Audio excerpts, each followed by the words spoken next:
agradeciendo, apreciando lo que es el acompañamiento que nos da la audiencia. Buenas noches y buena suerte.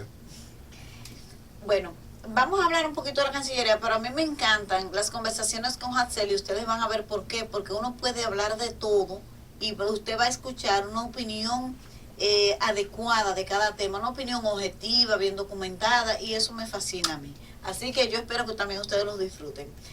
Hatsel, hay un tema con relación al Ministerio de Relaciones Exteriores, que me gustaría escuchar tú en qué ustedes están. Los partidos políticos firmaron una carta de apoyo en un llamado a la comunidad internacional para que intervenga en la solución de esta situación de la profundización de la crisis haitiana. ¿Qué ustedes han hecho a nivel, vamos a decir, diplomático para hacerse sentir en la comunidad internacional?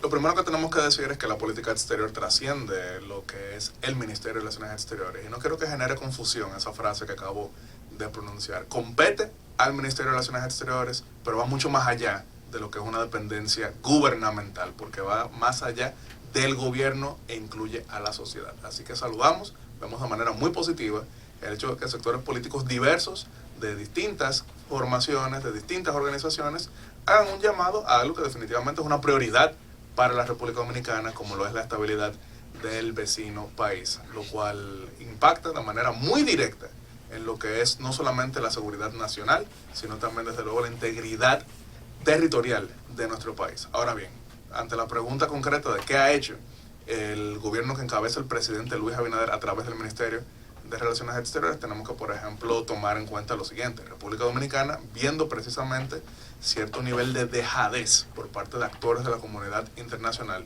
en torno a lo que acontece en Haití, hemos lanzado esta alianza por la democracia y por el desarrollo junto a Costa Rica y Panamá, tomando en cuenta lo siguiente. A lo mejor buena parte de la audiencia disfruta lo que es el deporte del boxeo. Hay algo que se llama pegar por encima de su peso.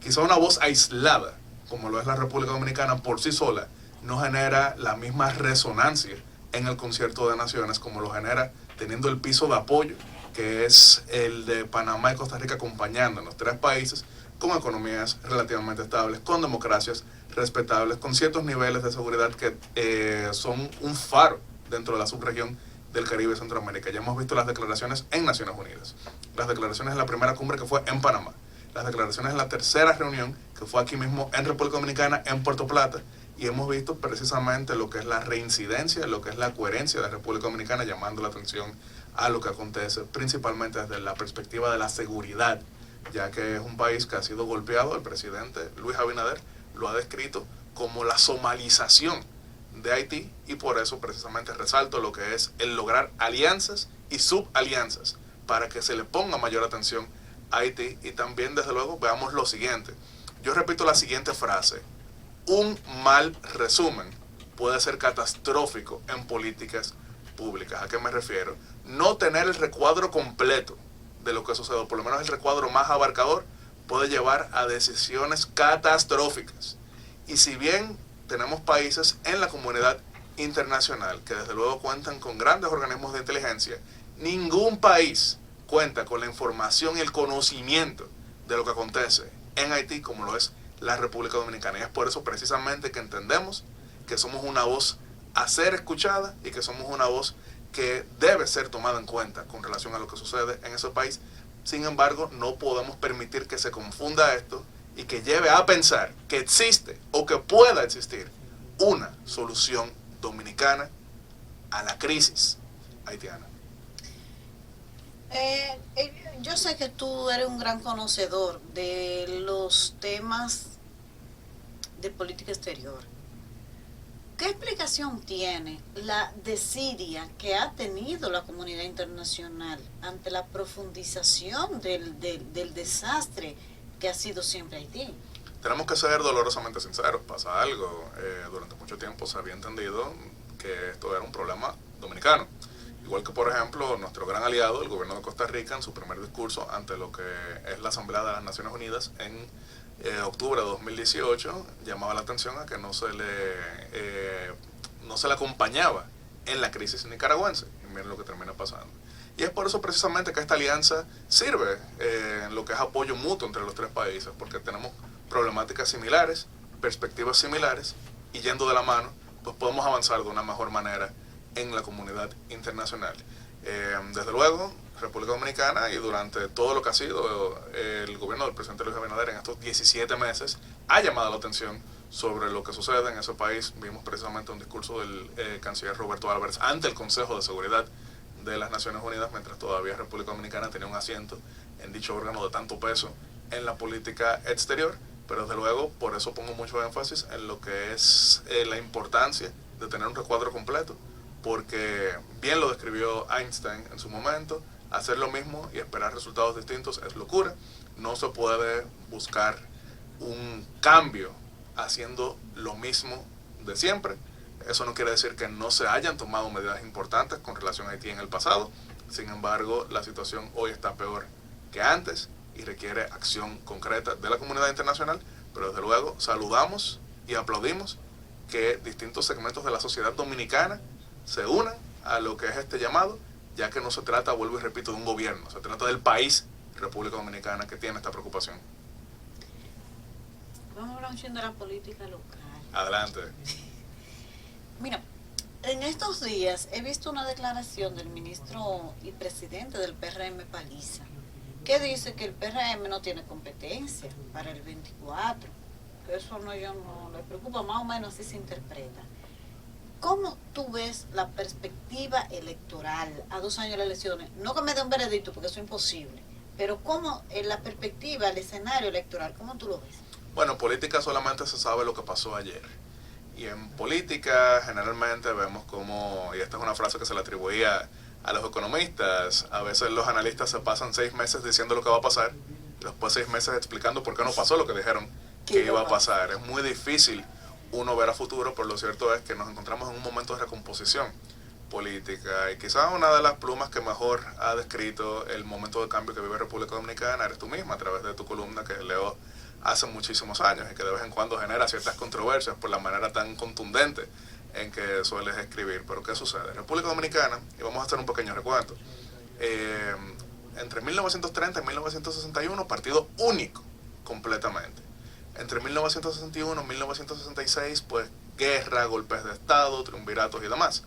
1966, 1978, desde luego competencia política no necesariamente electoral, pero sí los cimientos de lo que terminó siendo la primera transición de mando pacífico en 100 años, que fue en 1978. Eso crea precisamente el bipartidismo que vimos en ese momento.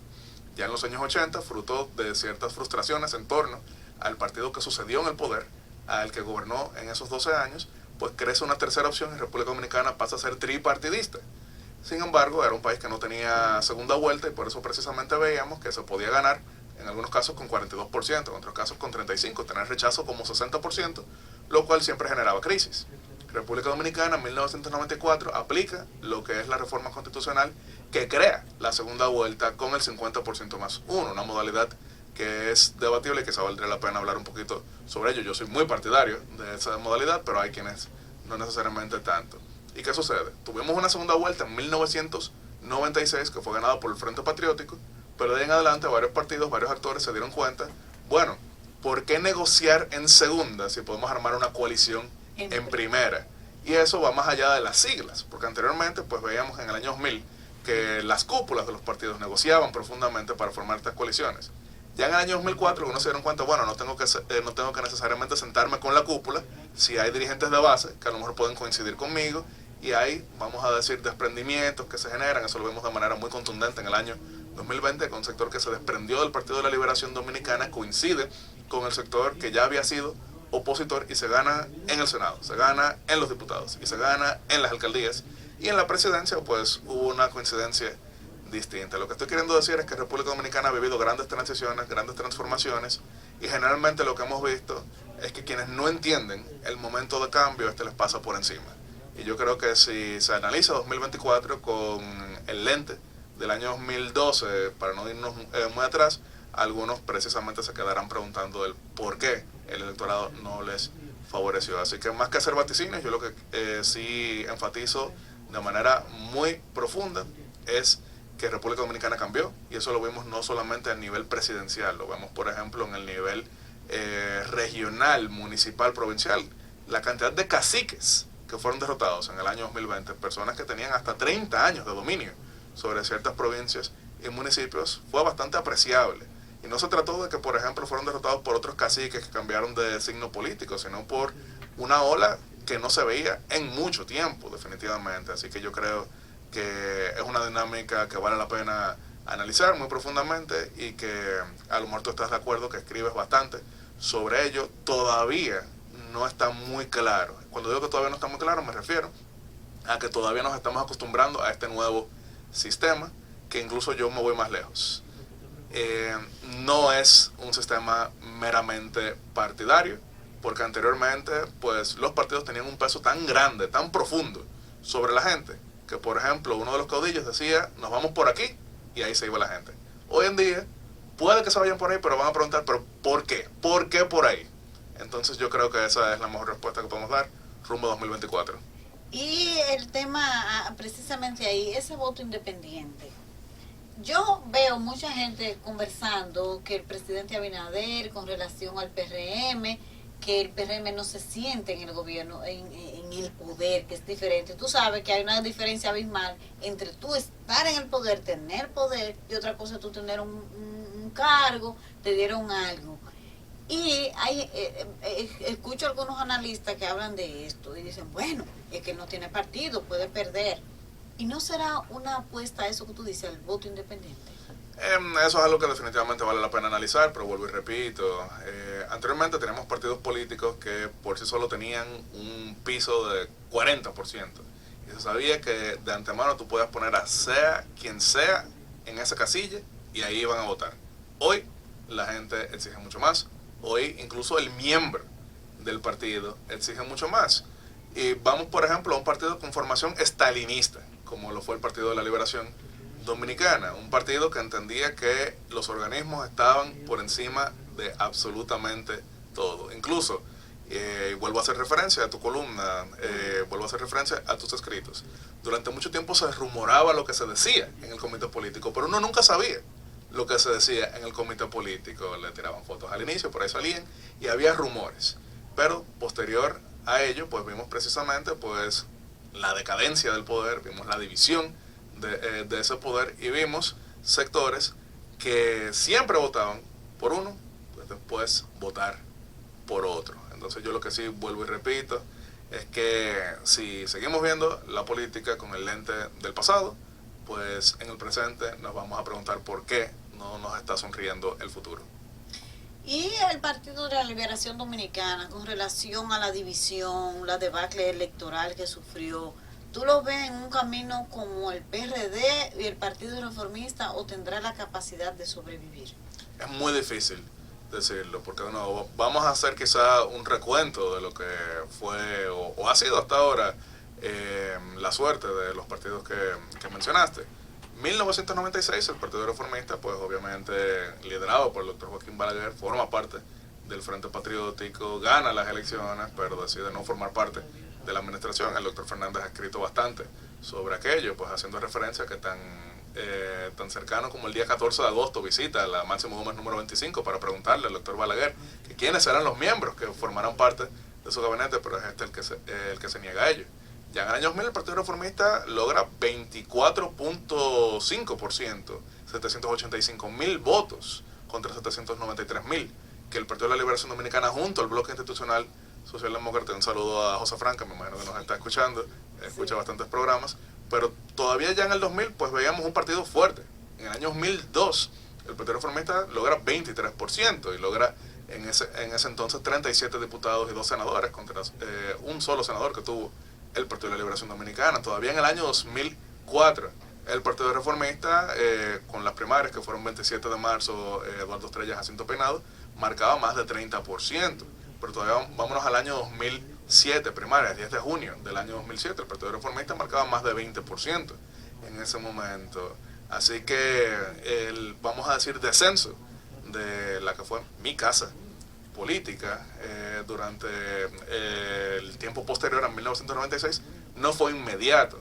Con lo que quiero dejar dicho es que todo depende de las decisiones que se toman. Vamos a ver el mismo Partido Revolucionario Dominicano, año 2004, que dan un 33% en un contexto de crisis. pero ya en la siguiente elección presidencial, año 2008, en un contexto de alta popularidad del presidente Leonel Fernández, que fue a su reelección, logra 40%, no gana las elecciones, pero logra 40%, 2010 logra la casilla número 1, 2012 en varios momentos encabezaba las encuestas para ganar la presidencia, terminan 46%, pero es posterior a 2012 que entonces muchas decisiones erradas terminan pues desangrándolo y vemos finalmente lo que ocurrió en el año 2016 primero y 2020 después. Con eso lo que estoy queriendo dejar dicho es que si bien uno no aprende de los errores del otro, necesariamente valdría la pena analizar que las oportunidades se presentan y que hay que saber identificarlas. Tristemente. ¿Y el PLD ha decidido bien para mantenerse o para destruirse? Porque el tema consiste en cómo tú decides. El PLD tomó todas las decisiones erradas que pudo haber tomado entre el año 2016 y 2020. Pero una vez sale del poder, ahora ya en este proceso. Es todavía muy temprano para decirlo, pero lo que sí quiero decir es lo siguiente. Esta es una frase que se ha repetido bastante, hicieron varios cálculos, sin embargo le faltó un factor muy importante, que era el pueblo. Efectivamente, pues se vivieron la película, como dirían algunos que son un poquito más jóvenes que yo, y tomaron todas las decisiones erradas que pudieron haber tomado, incluso perdieron lo que era esa imagen de un gran estratega político como lo era el presidente Medina, que sinceramente creyó que lo que estaba haciendo era correcto. Y bueno, para mí que estoy en el oficialismo, excelente. No estoy diciendo que por eso ganamos de manera única, pero sí creo que fue un factor importante pues tener un rival que nunca supo entender el contexto en el que vivía. Y a mis amigos, compañeros, compatriotas, oficialistas, sí les digo que aunque sea difícil aprender de los errores del otro, veamos que llega un momento en que la concentración de poder es tal que uno sinceramente se ciega, se le nubla la vista, y eso lleva a lo que finalmente es la autodestrucción de organizaciones políticas. Así que miremos al pasado como aprendizaje para que entonces en el presente tomemos las decisiones que nos garanticen mayor legitimidad en el futuro. Y la legitimidad no viene solamente de las urnas, la legitimidad se logra día a día y la legitimidad trasciende los partidos políticos. Y en la propuesta de doña Milagros Ortiz Bosch, o más bien algo que ella piensa, ella lo explicó, según ella el 50+1 es un desvío de dinero que se presta a corrupción, esos acuerdos que son necesarios para tú alcanzar ese nivel de porcentaje. Pero la comunidad política ha interpretado esto como parte del proyecto de reelección del presidente Luis Abinader para el 24. Lo primero es que yo no creo que la doctora Milagros Ortiz Bosch estaba haciendo una propuesta, ella sencillamente estaba dando seguimiento a lo que ha sido su posición durante los últimos 27 años, porque por ejemplo, recordaremos que en 1994, fruto de la crisis postelectoral, es el Partido de la Liberación Dominicana que presenta la propuesta de sistema de balotaje o doble vuelta, y la presenta primero con un 45%, pero es entonces en la Asamblea Nacional cuando no se presenta el Partido Revolucionario Dominicano en protesta a lo que era la crisis de ese momento, que se vota a favor del 50% más uno. Incluso hay una entrevista en YouTube de 1995 con el entonces saliente presidente de la Cámara de Diputados, jefe de campaña del Partido de la Liberación Dominicana, Danilo Medina, donde él relata paso por paso cuáles fueron todas las negociaciones que llevaron a que el PLD llevara la propuesta del 50% más uno, inicialmente pensando que eso les garantizaría a ellos un rol en una segunda vuelta. Sin embargo, le fue mucho mejor que garantizar un rol en la segunda vuelta. Recordaremos que el Partido de la Liberación Dominicana en el 94 tenía 13 diputados, pero recibieron la presidencia de la Cámara de Diputados con Danilo Medina. Y luego sacó fue un 13% las elecciones. Sí, efectivamente. Pero ellos no tenían perspectiva de triunfo, era para ellos jugar un papel en el... Y les fue mucho mejor. Pero el Partido Revolucionario Dominicano en ese momento se opuso, entendió que había sido una jugada en su contra, ya que durante las últimas elecciones llegaron 50% más uno, había sido muy cuesta arriba para ellos. De hecho, dentro de lo que es ese sector revolucionario, el único candidato que ha logrado más del 50% más uno ha sido el presidente Luis Abinader en los últimos 40 años. Así que definitivamente ha sido una posición coherente, y qué bueno que ella la repita. Ahora bien, yo no creo que sea una propuesta. En un momento sí hubo propuestas. Recordaremos que en el año 1998-99 eso fue uno de los puntos de discusión cuando se hablaba de la posible reforma constitucional para la reelección del presidente Leonel Fernández, cuando el saliente presidente del Senado, de una manera muy memorable, dijo que no se había puesto los pantalones el presidente Leonel Fernández, cuando finalmente rechaza lo que era la reforma constitucional reeleccionista, en la que se llegó a plantear que, bueno, se aplica la reelección y se baja el umbral para que fuera dando y dando. Y recordaremos que en el año 2002, para lo que fue la reforma constitucional que finalmente reinstauró la reelección inmediata en República Dominicana, una de las propuestas que tenía el oficialismo de ese momento era también bajarlo al 45%, pero fue en uno de sus últimos actos políticos el presidente Joaquín Balaguer, que se negó a ese acuerdo, sí hizo que los diputados y senadores reformistas votaran por lo que era la reelección, pero se negó al umbral del 45%. Esa fue la última vez que se debatió en una reforma constitucional. Recordaremos que rumbo al año 2009, eso también estaba siendo debatido en los medios, pero en mayo de ese año 2009 recordaremos que con corbatas azules el presidente del Partido de la Liberación Dominicana y el todavía no presidente del Partido Revolucionario Dominicano, pero ex candidato presidencial, Miguel Vargas, pactan lo que terminó siendo la reforma constitucional. Los sistemas de doble vuelta son, vamos a decir, un tanto variados a lo largo de la región. Países como por ejemplo es el caso de Costa Rica, que tiene la primera vuelta presidencial el próximo 6 de febrero con 25 candidatos, un récord. Costa Rica tiene 40% y no tiene que ver con cuál margen tenga. 40% ganas en primera vuelta. Su país inmediatamente vecino, en el caso de Nicaragua, es un tanto cuestionable, pero esto fue fruto de un pacto en un momento con el entonces presidente Arnoldo Alemán y Daniel Ortega, que escuchen esto porque es bastante llamativo. El margen de primera vuelta en Nicaragua es 35% y margen de 5 sobre tu rival más cercano. ¿Qué sucede? El voto tradicional de Daniel Ortega era 37%, es decir, se hizo a la medida de Daniel Ortega en ese momento. Acostumbrado Daniel Ortega que le hagan sus trajes. Claro. También recordamos en el caso de Bolivia, que tuvo su cuestionada elección en el año 2019, que es 45% y margen de 10% sobre tu rival más inmediato. Ese es el mismo caso en Argentina. Pero antes de irnos, sí. Mira, es que el tema de Doña Milagros llega, es que se había escuchado en los corillos políticos que tenían la intención que esa propuesta existía. Yo no la creía porque no se la había escuchado a nadie. Yo no, pero eso no se ha dicho, pero ella lo dijo. Entonces el hecho de que se haya comentado y ella venga, como que me parece que eso se ha debatido. Bueno, que ella lleva 27 años en esa posición, y lo repito, y bueno, de hecho el Caribe tiene uno de los mejores buscadores de noticias pues a través de la OGM. Pueden ver buena parte de lo que ha sido su discurso político en el último cuarto de siglo, siempre oponiéndose a ese sistema de doble vuelta. Que hay otras personas que se oponen, igual como por ejemplo el tema del voto preferencial surge como debate a cada rato. Hay quienes se oponen radicalmente porque consideran que el voto preferencial lo que genera es claramente corrupción. Hay quienes entienden que la segunda vuelta genera ello. Yo creo que es un tanto cuestionable ver que el sistema sea lo que lo genera, sino que los actores corruptos se aprovechan de cualquier sistema, porque hay países sin voto preferencial donde existe narcopolítica, hay países sin segunda vuelta donde también tenemos serios problemas en ese sentido. Bien, señores, muchísimas gracias a Acel por acompañarnos. Siempre será corto el tiempo. Ustedes ven que es una riqueza escucharlo porque siempre tiene buenos datos, la referencia histórica, el contexto y de una manera bastante sosegada y objetiva. Gracias por aceptar nuestra invitación. Muchas gracias a todos ustedes.